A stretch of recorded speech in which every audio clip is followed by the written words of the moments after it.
Today I am sitting on the floor for this teaching, continuing the series of Pay Attention to Ancestors, thus the acronym PATA. Greetings. If you're new here to the channel of Healthy Accord, hi and welcome. And for those of you that are returning, welcome back, as I shall be continuing the series of Pay Attention to Ancestors. I want to take a moment to stress the importance of this series. We all understand what's happening around the world, and I believe more than ever it is so important for we, humankind, to strengthen our ties with the ancestor world, or as some called it, the spirit world. This platform, Healthy Accord, I do just that. I talk about spirit. And before I get started, for those of you that are new, or if you've visited the channel more than once, I encourage you to subscribe. That way we can just build up more audience for this, and more people might be interested to hear what this content is all about. Or you may consider to share this video on the various platforms that you visit. And with all that said, may the information here be supportive to your journey of ascension or finding peace within your life. Today, I shall be speaking on signs that ancestors want to communicate to you. Well, signs that ancestors want to communicate with you. The signs that I'm speaking to are more so the symbols, and well, from the various topics that I have listed here, you are about to find out very soon it is more than symbols. I'll just jump right in. Some of the signs that do come up, and I have heard other brethren on the YouTube web and other people that I've talked to, is actually physical signs. Like, I love to give this example. When you're driving in the highway, you do have a red light. It is a physical sign that is there. You have a big stoplight. You have the big yield sign. Those are physical things. So those signs are actually important, because when ancestors want to reach you for a particular purpose, then things can get physical, as in they will do what they can to get your attention. One of the ways that one of the things that I've heard my brethren say, and I personally experience, is flickering lights. Lights will flicker. I'm not going to get too much into it, but the brief story with my journey of waking up to ancestors, I lived at good 4 different apartments, and one after the other, I just thought the light there was just perpetually broken. They could not stop flickering. And of course, I ignored it naturally, but just gradually, of course, now I want to preface that to say, I did go on to change the light bulb, but that did not stop the flickering. So I just gave up, and everywhere else that I've moved, flickering lights ensued.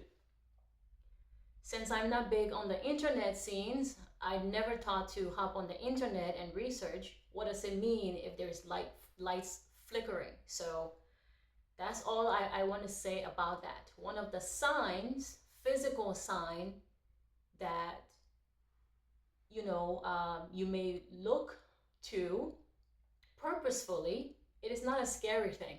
I know the other depiction like to do other things with that, but if your rightful guards and guardians are trying to reach you, and they're flickering lights to be able to get your attention, it's very urgent. It's very serious. So that's the first sign, flickering lights. Before I continue, I'm going to pause this video and be right back. Okay, I'm back. Thank you for the brief break. The next thing that I wish to address, the sign to look for, well, I hope no one encounters this, but it was something that I later pondered on, and that is just you wake up and there are strange sensations, sometimes marks. Others have said marks. They woke up with marks on their body, or a strange sensation in certain region of a particular part of the body. Now, that example as a physical sign would mean the person that is receiving that strange sensation or marks, that likely means that your gift is, well, forcing you to wake up. Apparently, there is a certain time or window when we can be ignorant, and then the medicine or gift that we are given is just going to start to activate itself anyways. So it is up to you then to do the rightful things that you need to do to learn about that medicine. Like I said, it can sometimes self-activate. I'll just leave that there. So as it applies to the marks or sensations that you might, or others that might feel on their body, it could likely mean you, the person feeling those things, you are a doctor, you are a medicine person, you ought to be doing something supportive. So seeking support via the proper shaman or priestess to guide you on what that means, and not just what it means, but particularly, I want to caution you and advise you to guide your questions towards the priestess or shaman that you may choose to work with. And that question may look like, who are my ancestors? What would they like me to know? What can I do now that these abilities or sensations are happening around me? That question, or those set of questions, typically will, I think, guide you in the right way that you want to be guided. And oftentimes, if the priestess or shaman that you've chosen is on the up and up, depending on how they guide you, you will know what you need to know. I'll just say that and leave it there. So first, flickering lights. Next, sensations within your body, sometimes marks. Again, from my experience, nothing scary, but they were certainly indications that made me pay attention, and I was able to, for lack of better words, pay attention and take things seriously as they needed to be taken. The third one is a word that I don't agree with, but this word helps sum up my point for me to elaborate on it further. The internet has this phrase called pareidolia. Pareidolia, P-A-R-E-I-D-O-L-I-A, pareidolia. According to the internet, it is a phenomenon where you see images in things. Like, for example, the internet will tell you that your mind is playing tricks on you if you look at the clouds and you see faces, like you see expressions in the clouds, or you see animals in the clouds. And from personal experience, you can see and Well, I was able to see an expression in trees, in a wooden object, in a ceramic vase, or just in objects in general, or what we call objects. And this has been a trend for a long time. And of course, I came about this phrase because in the earlier 2013s, that started happening. All of us have experienced this. We are able to look at clouds and be able to see a symbol or something in there. Now, why I don't like pareidolia, I don't like their reasoning for why that is, because I ignored it. They said, your mind is playing tricks on you, so there is nothing wrong with you. You are fine. Go ahead about your day. So I ignored it. It did not stop. Of course, it naturally did not stop because if you're watching this video, you may be familiar with the phrase, oh, third eye and other senses of ours that we have beyond the physical body. You are likely familiar with that. The third eye is a real beingness, you know? So I dislike that I accepted the pareidolia definition of what it is. I disliked that in the past, I used that as a cushion to ignore what was actually calling my attention, to pay attention.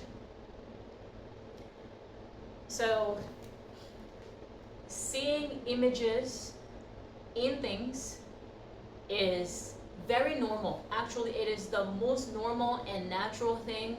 I can just state that to you. It is normal, it is natural, and should you start having those paranormal interactions, more than likely it is just another reason for you to pay attention, and that will be another sign that ancestors want to communicate to you.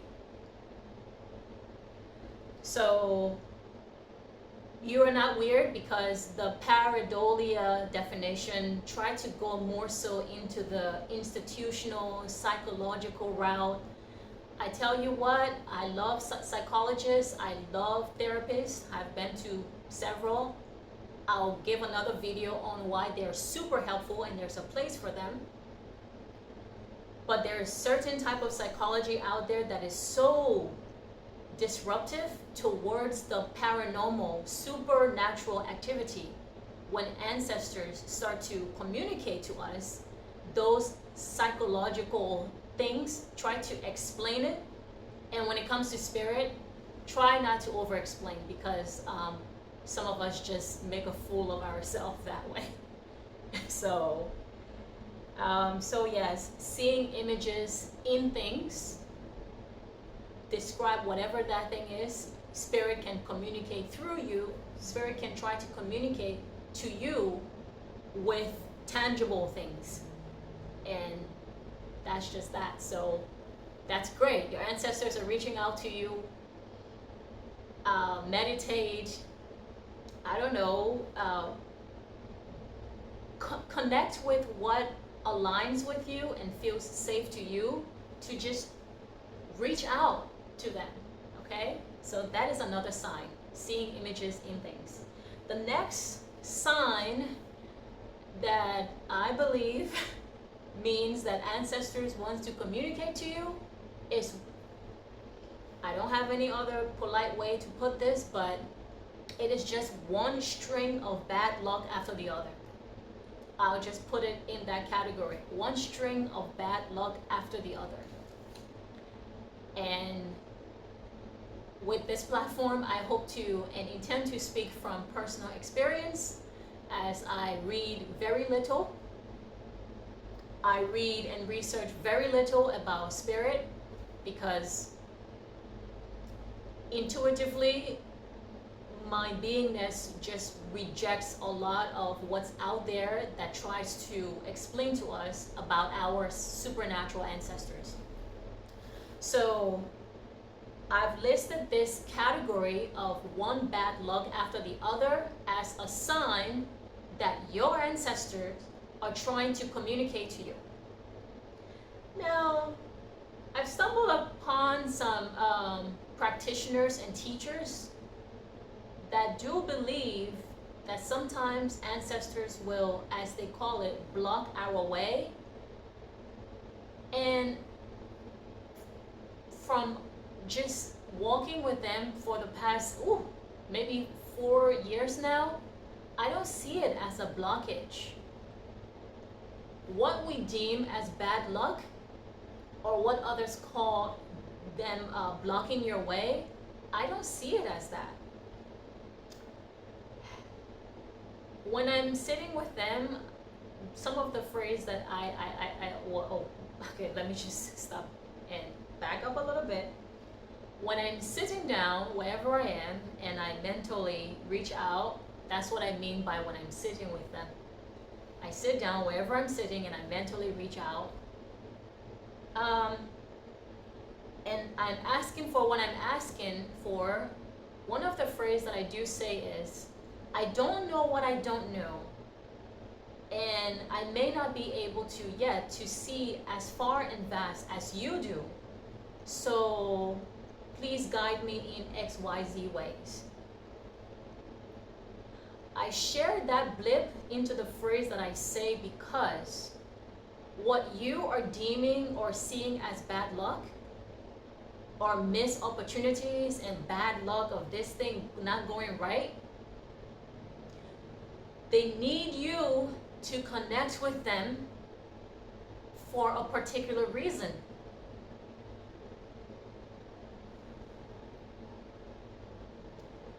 For some reason, the mental image of a cliff comes up, so I will expand on that. You might be driving in the direction of a cliff and you're about to go overboard. So that car stopping, and for whatever reason you are repairing that car from 4 ways to Sunday and the car is not going to move. And for you, you are now crying, oh, this is a bad luck, all bad things happen to me. You are not able to see that there is a cliff. Should that car move, you will be over that cliff. So when you hear people say that sometimes ancestors will, I cannot even complete that sentence because I don't know. I don't know if they actually stop the car from moving. And what I do know and believe is that yes, they are powerful. They are spirit, they are ancestors. So it is well within their means and capability to stop that car. So now from personal experience and having reflected on my earlier years before answering the call, before actually acknowledging and say, okay, sure, there are spirit ancestors, and what do they want with me? Why are they calling on me? Why are they asking about me? Before I even started asking those things, my goodness, job was not going well. People at job were just awful, terrible. One awful thing after the other. Like every day was such a struggle. I felt like I was on thin ice. There were days I was just at the brink of tears. Now, of course, naturally, that turned me, yes, I'm saying naturally that turned me into a no-smiling, screw-faced, stern person. Absolutely. And I sought comforts in other places that weren't great for my ascension. So that's just that. One string of bad luck after the other was just terrible. And I noticed as I made small adjustments, those small adjustments would look like going for walks more in wooded areas. I'm not just going to say nature because nature is everywhere. God, we are on earth, so we are with nature. The more I started going for walks in wooded areas, the more that I started to hang around ponds, like larger body of whether man-made lakes or actual lakes or visiting waterside, I started to not only feel better, I was able to discern information, like when people say my heart is speaking to me or my stomach is speaking to me, I was able to hear internally more. And my or what I deem to be one string of bad luck after the other, it gradually and for slow as it wanted to, those string of bad lucks actually slowed down. And I was paying attention to what I was doing. I'm like, I don't know what this is. I am going on hikes. I'm just going to my, local state parks. And something's happening. So I kept doing that. I'm one of those people, I would tell it to you, like, explain it to me like I'm 5. Because if I'm doing this thing and my life is turning out this way, it's not hurting me, it's not hurting anyone else, I'm gonna keep doing that thing. And that's what I did. I stayed around and kept with it. Kept going around wooded spaces. I kept trying to find bodies of water that I could go for a walk near and walk there for a good 30 plus minutes, sometimes actually 2 hours. So that's it. One string of bad luck after another is a sign that your ancestors are trying to reach you.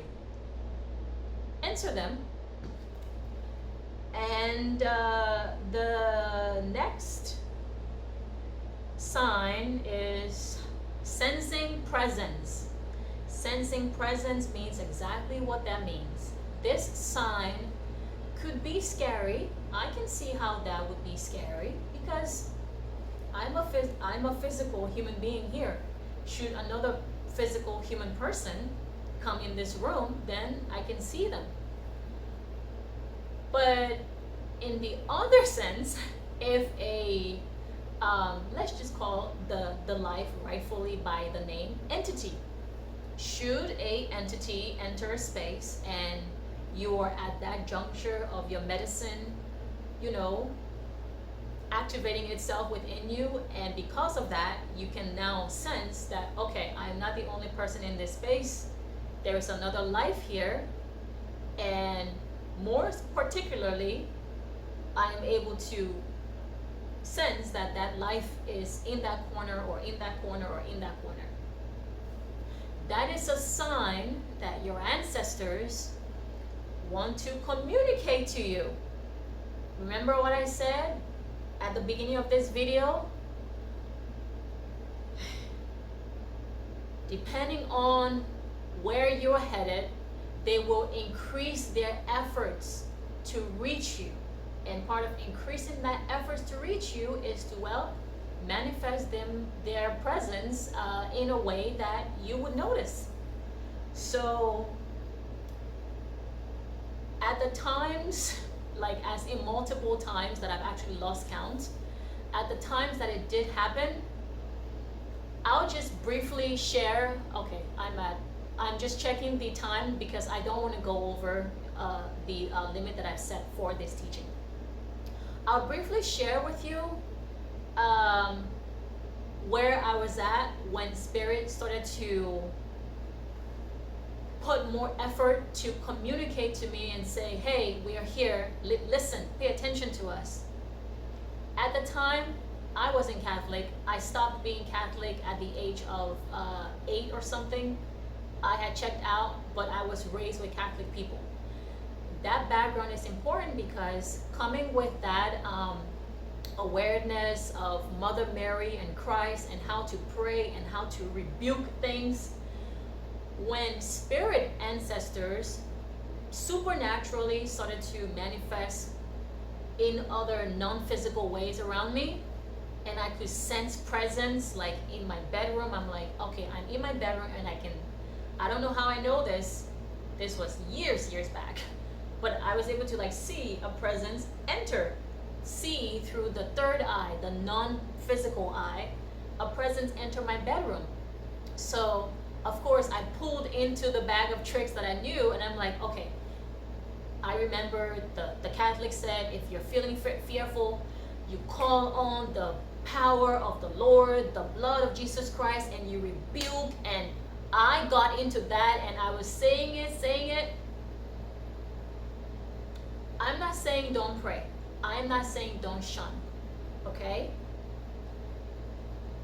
Somewhere within my heart space, I did that once, I did that twice. They didn't stop, by the way. They did not stop coming around me, even though I was offering those prayers. They didn't stop. This one particular apartments, they just didn't stop. So by the 5th plus times of me praying at different occurrences, I was like, wait a minute. This does not feel fearful.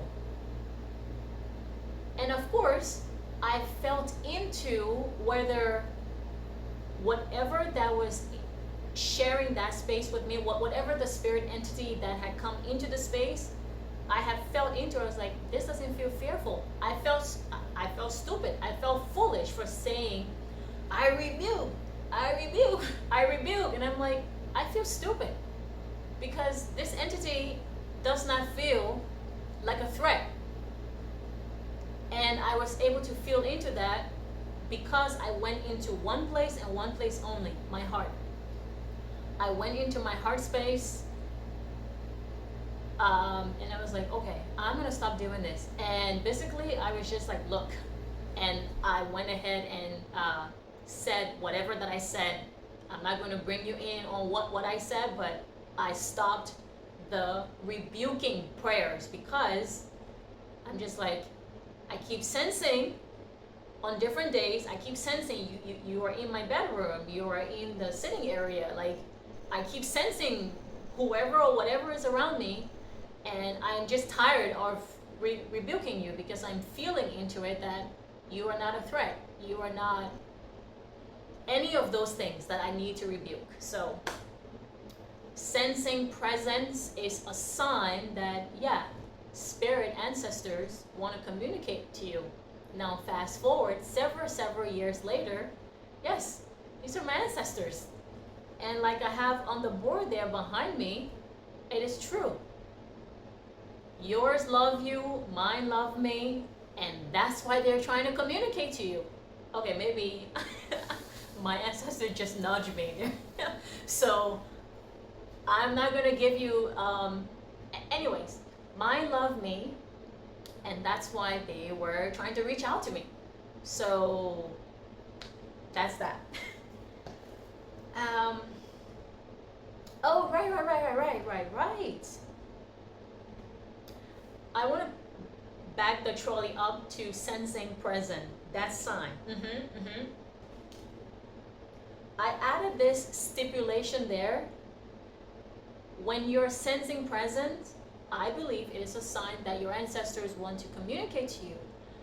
I also would like you to be aware about the fact that your room, your apartment, that structure could likely be built on a spiritual nexus. Yeah, it sounds like how it sounds, and it means what it means. It's a portal, and like roads and junctions and highways, it's a transportation system. So that's that. And yeah, that's it. They're not coming there to interfere with you. I don't believe so. And I'm just saying that because, you know, having had the privilege of being where I was and living where I was, it was what it was. They're not interested in you. There are rules and regulations. It is a highway. It is a nexus. It's a transportation. That life form, that entity is simply transporting itself from one place to another. So you just so happen to live in that apartment, that building that is built on a spiritual nexus. So that's that. So that could be another reason you are sensing presence. And last but not the least, another sign that means ancestors want to communicate to you and reach out to you purposefully is through our organs. Yep, in this physical body, our bones, our joint, all of that. I kid you not, 5, 8 years ago, had you told me that the heart communicates, like actually communicates, I would have looked at you like you were crazy. The heart communicates, yes. The stomach communicates, the liver, spleen, please pick a body part, they communicate to you. They communicate to you and I. So, and I put the heart here because I physically had a interaction, and basically, y'all, I was as stubborn as you don't even want to know. It's not funny, but that's why I'm here. I'm teaching, okay? I'm teaching, I'm doing my part. So it's up to you to take it or leave it. But my heart basically communicated to me through heart palpitations. Based on how I was living at that juncture when the heart communicated to me, I can just tell y'all, my job was not only stressful, the commute was awful, the environment where I worked was awful, and the things that I did after work to kind of numb all of that was awful. I'll just leave it there.